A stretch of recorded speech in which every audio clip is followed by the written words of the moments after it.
ప్రభు స్తోత్రం. దైవాశీస్సులు. 115 కీర్తన 15 వచనం. భూమి ఆకాశములను సృజించిన యెహోవా చేత మీరు ఆశీర్వదించబడిన వారు. స్తోత్రం.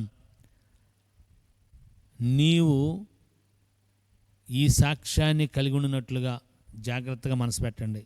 ప్రజలు మీతో అంటారు, ప్రజలు నాతో అంటారు, చూసేవారు మీతో అంటారు, చూసేవారు నాతో అంటారు.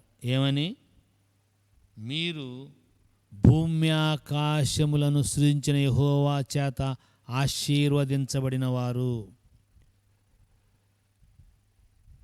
ఇదిగో మాకు ముఖ్యమంత్రి గారు ఇది చేశారు, అది చేశారు, వాళ్ళు ఇది చేశారు, మన కుటుంబాలు ఎవరైనా ఉంటే మాకు అట్లా మా కుటుంబీకులు సహాయం చేశారు, మా అన్నయ్యో మా పెదనాన్నో చిన్నానో మేనమావలో ఎవరో సహాయం చేశారని చెప్తామే.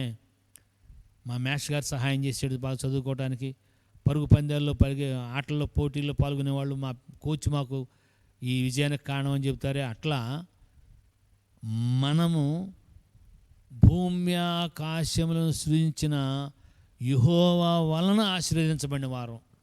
ఎంత శ్రేష్టమైన మాట చూడండి.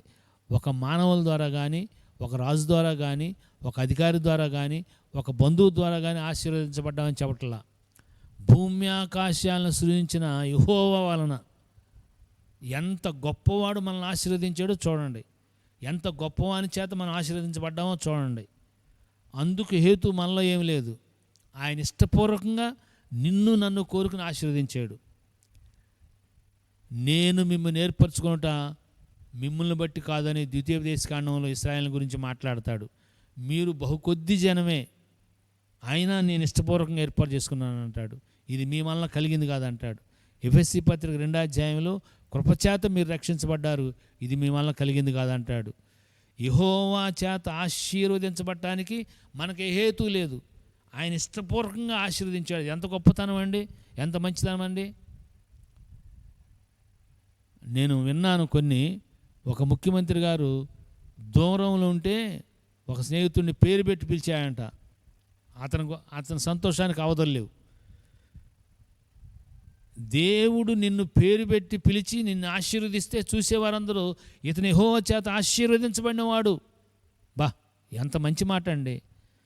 ఇట్టి గొప్ప ఆధిక్యత దేవుని వలన నీకు నాకు కలిగిందంటే నిజంగా మనం ఎంత ధన్యులమండి. ఈ సత్యం అర్థమై దేవుని పాదాల దగ్గర సాగిలపడే అనుభవం మనందరిలోకి వచ్చునుగాక. Thank you and God bless you.